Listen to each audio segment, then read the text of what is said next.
Welcome to the Occupational Safety Leadership Podcast, episode number 282. And in today's short and sweet episode, let's just talk a little bit about professional development. So, there are areas out there that you probably don't really feel comfortable in when it comes to safety.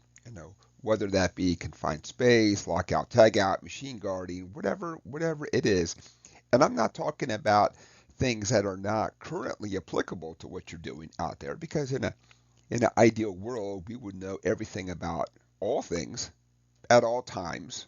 That's just not logical and reasonable.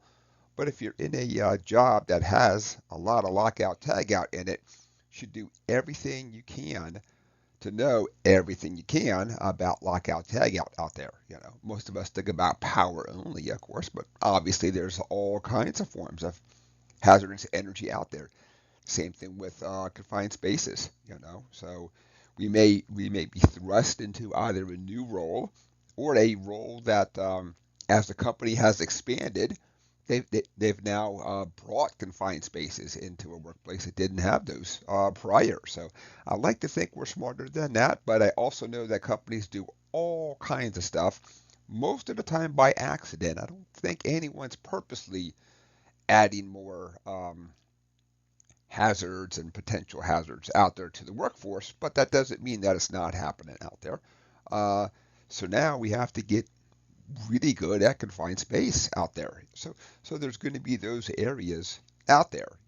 You could also have areas that you feel pretty good about safety, but maybe you're having trouble with the metrics, communicating your point to the executives out there. So I know for me, it's real easy to talk to the everyday folks. I see them all day, every day. Walk the floor, talk to them. That's real easy. The harder part, of course, is when you have to really get somebody's time and attention on the executive side. Then, so because for them, time really is money out there. So you got to have your speech down. You just can't walk in there and hey, we're going to talk about football and we're going to do a couple of things, and then we'll kind of get around to the topic. What they really want to know is tell me exactly what I want to know and tell me how we're going to make things better, or tell me how everything is awesome and great and how I am awesome and great, and then leave my office. So there's different messages out there. So this is also part of professional development.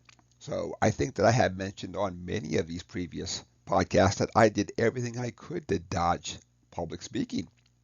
So maybe public speaking is your thing. So it's just to really get better at it. That doesn't mean that you're an expert, but you're taking those steps.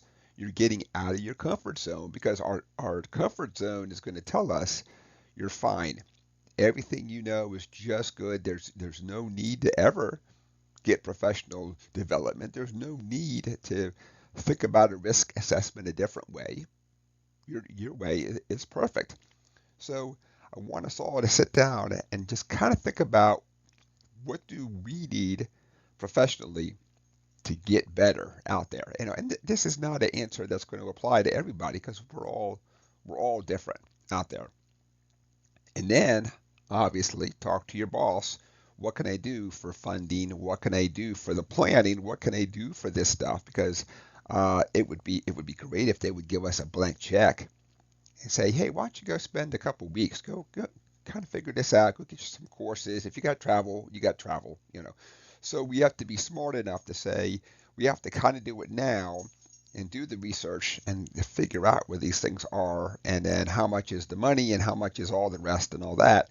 And then let's say that the company says, what you have is a great plan, but we don't have any money for this. So I have worked at places where professional development was on your own.